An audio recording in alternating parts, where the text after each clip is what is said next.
대접을 받고자 하는 대로 너희도 남을 대접하라. 이것이 율법이요 선지자니라. 아멘. 우리가 우리 삶에 가장 큰 영향력을 미치는 것이 무엇인고 하면 생각해 보면 환경, 구체적으로는 어느 나라에 속해 있는지가 우리의 삶에 큰 영향을 미치는 것을 볼 수 있습니다. 그러니까 만약에 우리가 이슬람 문화권에 있는 나라에서 살고 있다면 여성들은 히잡을 쓰고 다녀야 할 것이고, 또 우리가 다른 어떤 문화권에서 살고 있다 그러면 우리의 옷과 우리의 삶의 방식, 이런 것들이 많이 바뀌겠죠. 자, 그런데 그런 것들 중에 하나가 여러 가지 이 나라 땅에 있어서도 각각이 다르지만, 예수님이 지금 뭘 말씀하고 계시냐면 산상수훈에서 이 땅에 있는 나라와 하늘나라는 천지 차이로 다르다. 그리고 하나님 나라에 속해 있는 백성이란 어떻게 사는 사람인지를 지금 선포하고 계시다는 것을 우리는 듣고 있습니다. 그러니까 우리가 이 땅에서의 나라와 하늘나라가 어떻게 다른지 우리가 누가 물어본다면, 그렇죠? 이번 주에 제 친구가 한 명이 전화해서 물어보는 게, 예수 믿으면 뭐가 달라지냐 이렇게 물어본단 말이죠. 그러면 그 말을 받고 말하면 이 땅의 나라와 하나님 나라는 어떻게 다르냐 이렇게 물어보는 것과 같습니다. 질문이. 자, 뭐가 다를까요? 우리가 살펴본 바로는 이 땅의 나라는 돈의 원리에 따라서 작동이 되는 겁니다.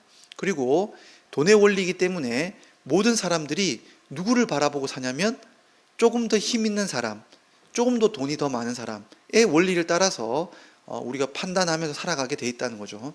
그런데 하늘나라의 원리는 너무나 달라서 팔복의 선언처럼 이 땅의 돈의 원리와는 정반대로 움직이는 원리처럼 보인단 말입니다. 그게 뭔가 하니 의의 원리를 따라서 작동이 되고, 이 의의 원리는 누구에게 달려 있냐면 사람이 아니라 하나님께 달려 있는 겁니다.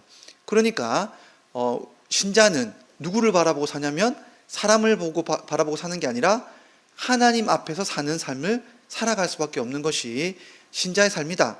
하늘나라의 백성의 삶이다. 라는 것을 우리는 지금까지 계속 봐온 겁니다. 어떻게 하는지 조금씩 이렇게 예를 들어서 주제에 따라서 하나님 설명해 주셨는데, 오늘은 무엇에 대해서 예수님 설명하시냐면, 그러면 대인관계는 어떻게 되냐는 겁니다. 자, 우리가 이 땅에서 살아가는 사람들의 대인관계는 이 땅의 원리가 있고 또 하늘나라의 원리가 있습니다. 자, 그랬을 때 우리가 하늘나라에 가게 되면 그 옆에 있는 사람들과 우리의 관계에 있어서의 원리는 어떻게 다르냐는 겁니다. 그랬을 때 오늘 예수님은 단적으로 이 땅의 사람들은 서로 비판하고 비난하는데, 하늘나라에 가면 비난하고 비판하는 원리가 작동하지 않는 것이 하늘나라의 삶의 원리다, 이렇게 이야기를 하고 계십니다. 자, 그래서 단적으로 이 땅의 3대 문화권을 사람과 사람들의 관계에서 가장 특징적인 것으로 예수님이 말씀하시는 것은 비난하는 거예요. 그런데 하늘나라, 교회에 딱 들어오기만 하면 무엇이 달라져야 하냐면 비난하는 삶이 없어지는 겁니다. 자, 그러면 우리가 좀 이상하죠. 옳고 그름을 우리가 가르쳐서는 안 되냐라고 했을 때 이 비난하는 것의 의미가 무엇인지를 우리가 알 필요가 있는 거죠. 어떠한 삶의 원리에 있어서 옳고 그름도 없이 우쭈쭈 해주듯이 다 받아주는 것이 아니라, 이 비난하지 말라고 할 때 이 비난하다는 말이 무엇인지를 우리가 알 필요가 있습니다. 자, 비난하다는 말이 두 가지에 따라서 오늘 예수님이 규정하시는 것을 알 수 있어요. 첫 번째 원리는 뭐냐면 하나님의 법에 따라서 누군가를 바라보거나 옳고 그름을 판별하는 것이 아니라 자기 기준에 따라서, 세상 기준에 따라서 비판하는 것을 말하는 거예요. 첫 번째는 비난한다는 게, 세상의 기준을 가지고 옳고 그름을 판별하면 그것이 비난이 됩니다. 하나님의 기준을 벗어나기 때문에. 그러면 이때 중요한 것은 하나님의 말씀을 인용하고 갖다 붙여도 결국에는 비난이 되고 만다는 것을 우리가 알 수 있어요. 하나님 말씀을 끌어와도. 예를 한번 들어볼게요. 어떤 사람들이 이렇게 말합니다. 성경은 우리의 사유재산을 인정해. 그게 나와. 그러니까 이 땅에서 하나님이 인정하시는 유일한 정치제도는 자유민주주의 제도야. 그러니까 이 땅에서 누군가를 이 사유재산을 부정하는 사람이 나타나기만 하면 그 사람은 마귀야, 악마야. 그 사람들은 배제해야 돼. 라고 말하면서 그 사람들을 판별하기 시작하는 거죠. 그러니까 결정을 지어버리는 거, 어떤 사람에 대해서. 그런데 또 어떤 사람이 이렇게 말합니다. 성경에서는 하나님이 가난한 사람들을 위한 편이야. 그러니까 우리도 가난한 사람들 편에 서야지 부자들의 편에 서는 것은 성경적인 것이 아니야. 그래서 너무 부자의 논리를 따라서, 돈의 원리를 따라 주장한 사람들이 있으면 그건 성경적인 사람이 아니야. 무식한 사람들이 하는 말이야. 이렇게 말하고 자신의 어떤 원리를 따라서 그 사람들을 판별하고 배제해버리는 거죠. 그런데 실상 그런 원리가 끌어왔지만 자기가 하고 싶은 말을 하고 싶은 거예요. 성경에 따라 판결하는 게 아니라 성경의 원리를 끌어와서 자기 하고 싶은 말을 하는 거예요. 그래서 저도 좀 돌아보기도 했는데 아이한테 이제 공부를 하라고 말해요. 근데 공부하라고 말할 때 하나님은 지혜의 하나님이고 성실하신 하나님이기 때문에 성실해야 되는 걸 증명해야 돼. 그러니까 공부하는 게 합당해 라고 성경을 끌어와서 이야기하지만 실상은 뭘 말하고 싶은 걸까요? 그냥 성공하라는 말을 하고 싶은 거예요. 끌어와서 하는 말이에요. 우리가 무언가를 이야기하고 무언가를 비판하는 듯이 보이지만 실상은 어떤 기준을 끌어오든 하나님의 기준을 가지고 말을 하는 게 아니라 결국 우리가 아는 비난의 조건들은 항상 뭐예요? 우리가 원하는 바, 우리가 옳다고 생각하는 바에 따라서 판단하는 겁니다. 그래서 이게 비난이 되는 거예요. 두 번째로는 이 비난의 원칙이 어떻게 되냐면 이런 겁니다. 다른 사람의 끝을 결정지어버리는 거예요. 비난이라고 하는 것은. 배제해버린 거예요. 심판하는 거예요, 그냥. 아, 넌 끝이야.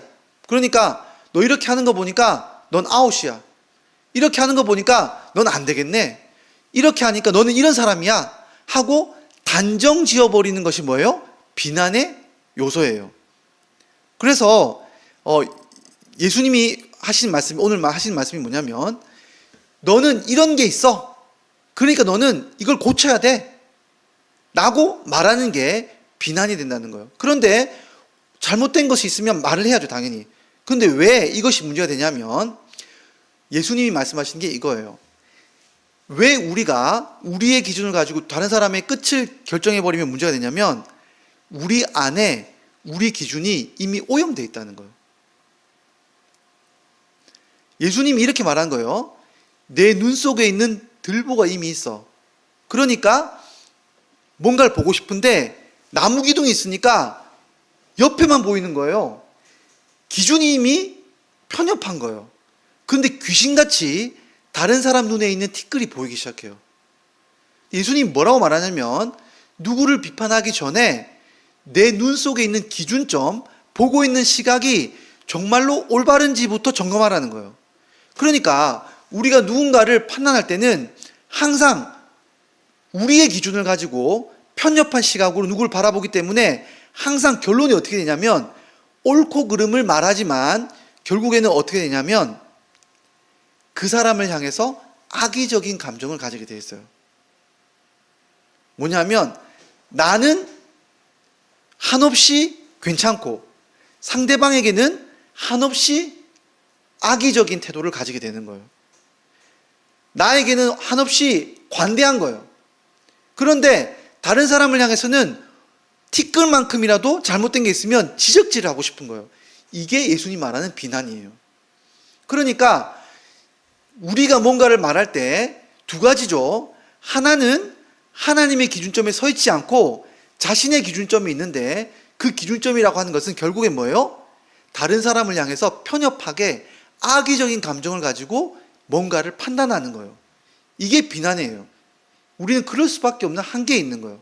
그래서 좀 부끄러운 이야기지만 전에 있던 교회, 노예에서 교회에서 그 기독교 연합회라고 하는 그 연합회가 있어요. 초교파적인 건데 어떤 지역이 있으면 거기 있는 교회 전체가 포함돼서 그 지역 구에 해당하는 어떤 교회의 어떤 좋은 역할을 할 수 있도록 모임 가지는 게 기독교 연합회예요. 그런데 거기에는 당연히 구 내에 있는 모든 교회가 다 모이니까 정치인이 오는 거예요. 정치인이 와서 같이 축사도 하고 이야기도 합니다. 근데 거기서 기독교연합회 회장으로 뽑히신 분이 그렇게 바로 앞에 있는 정치인을 막 비난을 하는 거예요. 정치인들이 뭐가 잘못됐고 막 이야기를 하는 거예요. 그런데 앞에 있으면 참 민망할 정도로 정치인을 비판했는데 몇 개월 후에 놀라운 소식을 들었어요. 정말 말하기 좀 그렇지만 그 목사님이 교회 비위와 관련된 게 걸려가지고 교회에서 쫓겨난 거예요.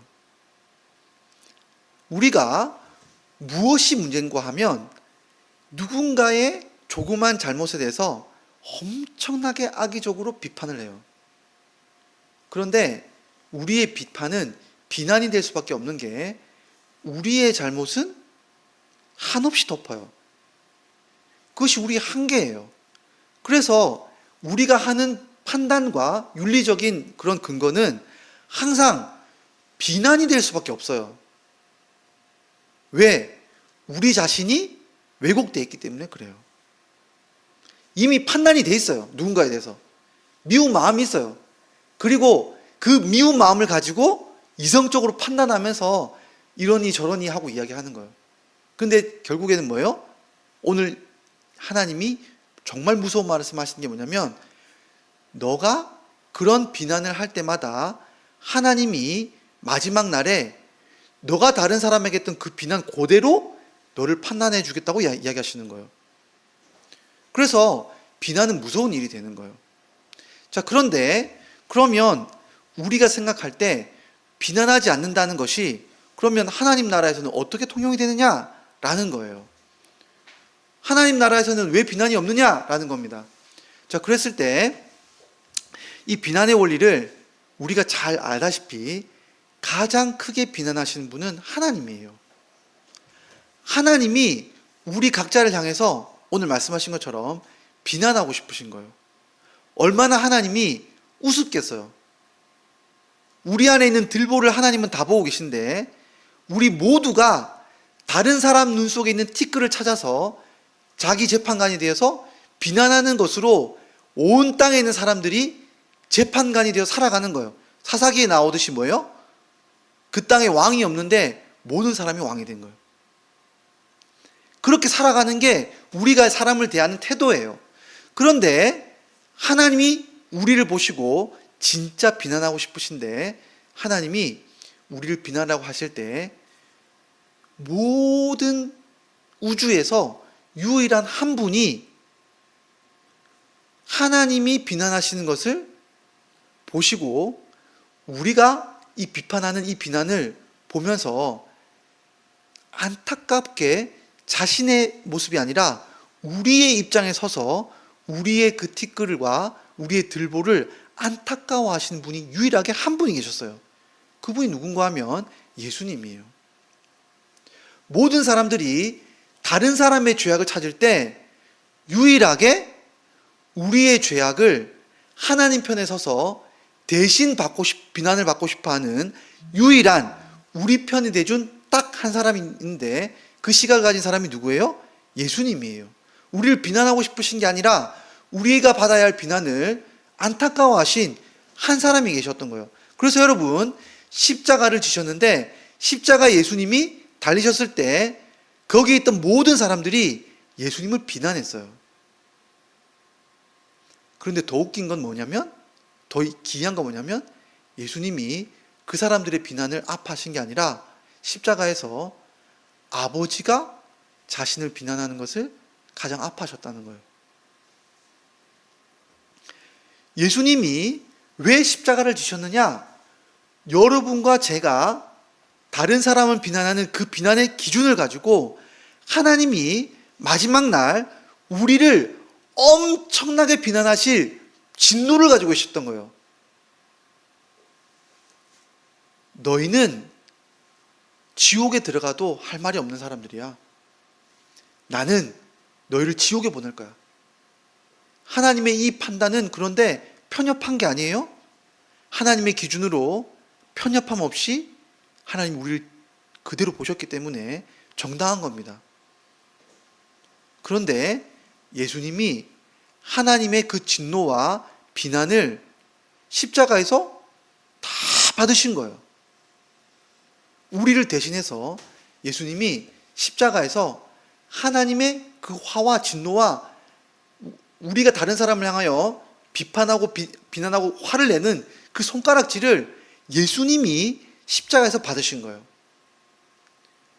여러분, 이 십자가의 사건 이후에 그런데 놀라운 일이 벌어집니다.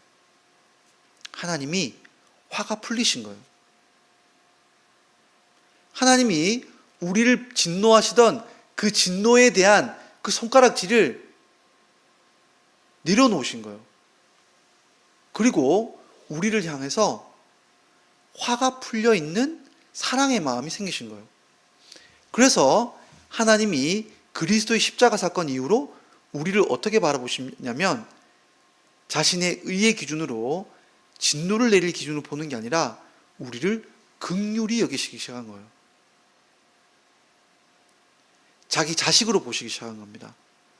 그래서 여러분, 우리가 다른 사람을 대하는 것과 자녀를 대하는 것은 천지 차이가 있어요. 자녀도 잘못된 게 있으면 우리가 옳고 그름을 이야기하죠. 그렇지만 우리가 이렇게 말하진 않습니다. 넌 이제 끝이야. 넌 아니야. 넌 이렇게 했으니 너는 끝난 존재야. 더 이상 회생 가능성이 없어. 나랑 관계가 끝내야 돼. 이런 말을 하지가 않아요. 왜요? 아버지와 자식 간의 관계이기 때문에 그래요. 그러니까 여러분, 교회 안에 들어온 순간 이 원리가 적용이 되는 거예요. 우리가 왜 우리 옆에 있는 지체를 보고 형제라고 부릅니까? 하나님이 받아주신 존재이기 때문에 우리가 형제라고 부르는 거예요. 그렇기 때문에 교회 안에서는 뭐가 없습니까? 비난이 없는 거예요. 판결이 없는 거예요. 왜요? 하나님이 받아주셨기 때문에 하나님 나라에서는 내가 판결할 권한이 없어요. 형제 관계에 있어서 아버지, 제가 어떻게 아버지 자식이 될 수 있습니까? 끊어요. 내가 말할 수 없어요. 우리의 관계는 비난할 수 없는 관계로 서 있는 거예요. 그래서 비난이라고 하는 건 뭡니까? 다시 한번 말하지만 어떤 존재를 지옥으로 보낼 듯이 나의 기준을 가지고 편협하게 배제해버리는 것이 비난이 되는 겁니다. 그렇지만 우리는 교회 안에서 옳고 그름은 있을 수 있지만 어떤 존재를 향해서 비난하면서 그 사람의 존재를 완전히 우리가 지옥으로 보내버릴 수는 없는 거예요. 교회 안에서는 오히려 그 사람의 흠이 우리가 자녀를 대하듯이 어떻게든 의의 관계가 되도록 섬기고 바라보고 내가 채워줘야 할 대상으로 바라보게 되는 거예요. 그래서 하나님 나라에는 뭡니까? 채움이 있지 배제가 없다는 거예요. 이 땅에서는 서로 자기 잘난 맛에 살아요. 배제해요. 비판해요. 그런데 교회 공동체나 하늘나라에 가기만 하면 모두가 끌어안는 관계가 된다는 겁니다. 그래서 하나님 나라에는 뭐예요? 비난이 없는 거예요. 그러므로 너희도 하나님이 비난하지 않았기 때문에 너희도 서로 비난하면 안 된다. 이것이 하늘나라 공동체의 원리예요, 원리. 그런데 이걸 어떻게 우리가 받아들이고 해야 되냐? 그럼 이걸 우리가 실천할 수 있느냐? 12절 말씀을 보면 우리가 알 수 있어요. 12절 말씀을 우리가 한번 다 함께 읽어보겠습니다. 12절 말씀을 자 읽겠습니다. 시작. 그러므로 무엇이든지 남에게 대접을 받고자 하는 대로 너희도 남을 대접하라. 이것이 율법이요 선지자니라. 하나님이 어떻게 우리를 비난하지 않냐면, 예수님이 우리를 왜 비난하지 않냐면 자신의 의의 관점으로 보지 않고 뭐예요? 우리가 심판받을 우리의 그 긍휼, 안타까운 관점에서 보시기 때문에 우리를 비난하지 않고 끌어안으신 거예요. 마찬가지예요. 우리가 항상 누군가를 비난할 때는 내가 옳고 내가 그 사람을 위해서 배제해야 된다고 생각하는 거예요. 그런데 어떻게 하면 교회 안에서 우리가 이런 작동 원리를 할 수 있느냐면 내가 아니라 그 사람의 영혼의 입장에 대해서 생각을 하는 거예요. 그래서 하늘나라에서는 무엇이 벌어지냐면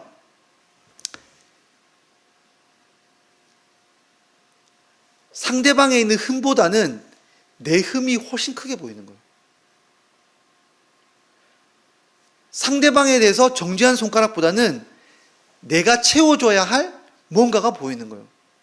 이것이 황금률이에요. 오늘 12절 말씀 황금률이라고 그러잖아요. 그 사람 입장에 대해서 이야기를 하고 싶은 거예요. 그 사람 입장에서 내가 뭔가 하고 싶은 거예요. 내 입장이 아니라.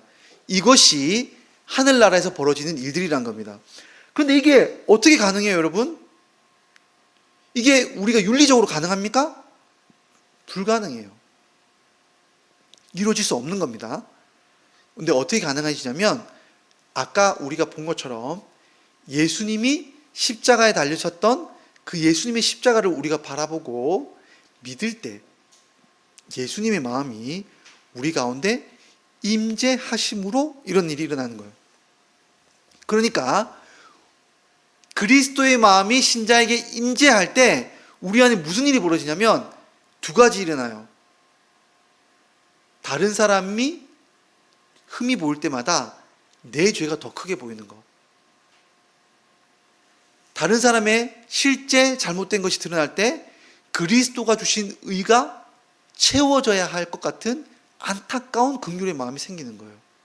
그러니까 영혼을 보고 안타까워하고 그 사람이 체험받아야 할 것들에 대해서 애타는 마음이 우리 가운데 넘치기 시작하는 거예요. 이것이 신자 안에서 주어지는 선물이에요. 선물. 여러분, 그래서 제가 이것들을 여러 번 경험한 부분이 있지만 제가 이걸 생각할 때마다 기억나는 한 분이 있어요. 뭐냐면 저희 어머니가 제가 교회 나갈 때 엄청나게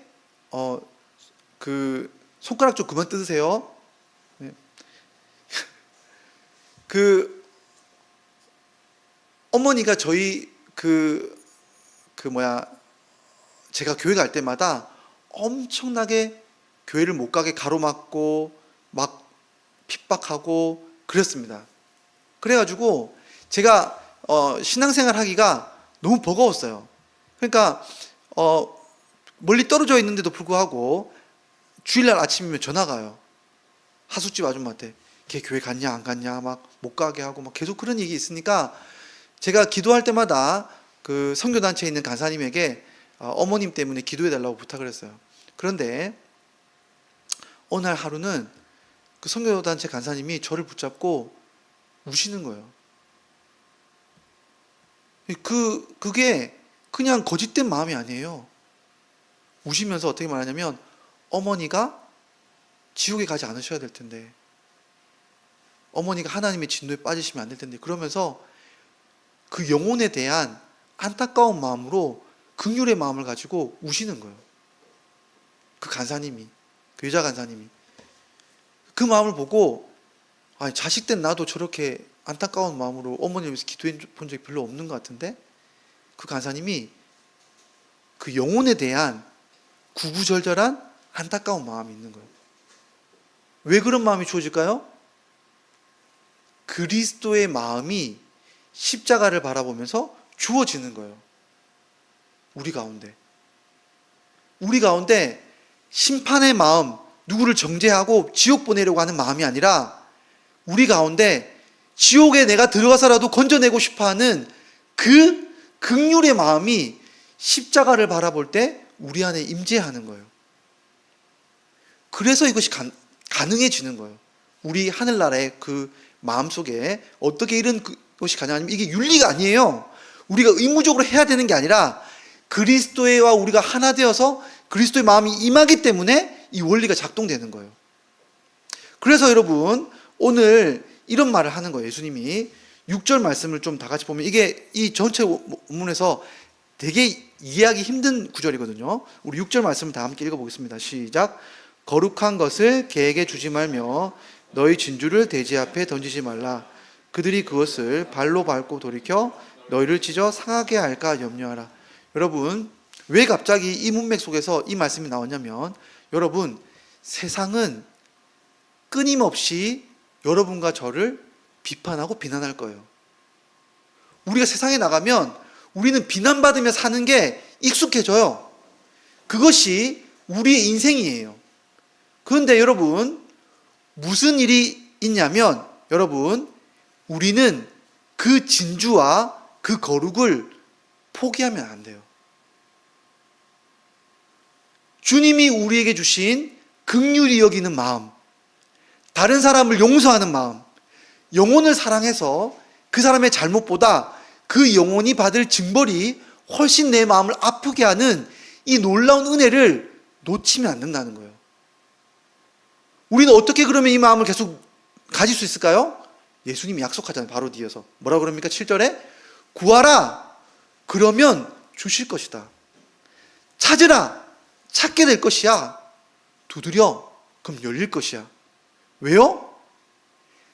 아버지가 자식에게 주는 마음을 너희가 알지 않느냐?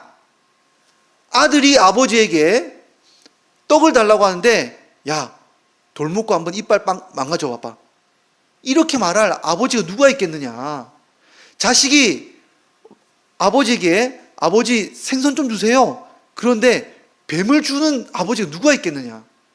여러분, 우리가 이 땅을 살아갈 때 서로 괴롭히고 비난하고 정죄하고 죽이려고 할 때, 여러분, 우리는 구하고 찾고 두드리면 하나님이 하늘의 문을 열어주셔서 우리 가운데 비난하지 않는 마음을 주시겠다고 약속하신 거예요.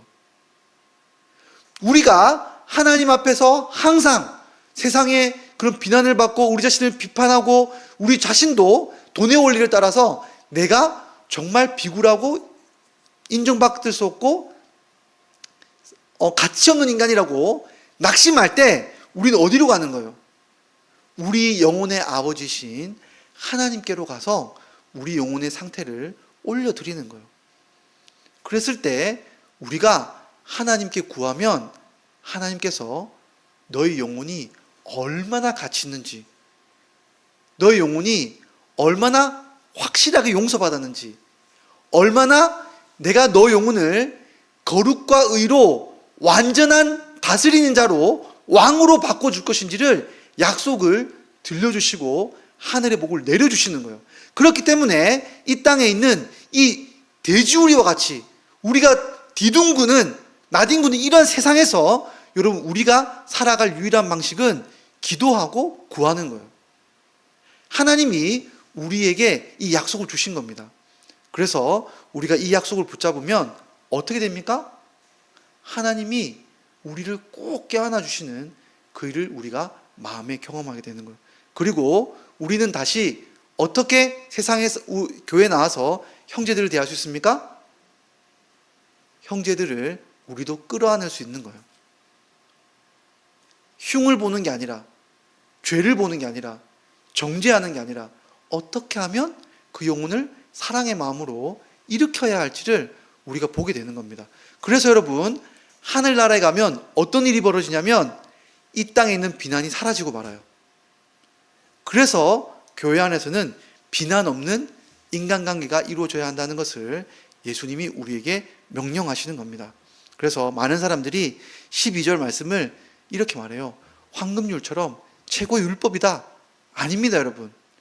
율법이 아니라 하나님이 주시는 마음이에요.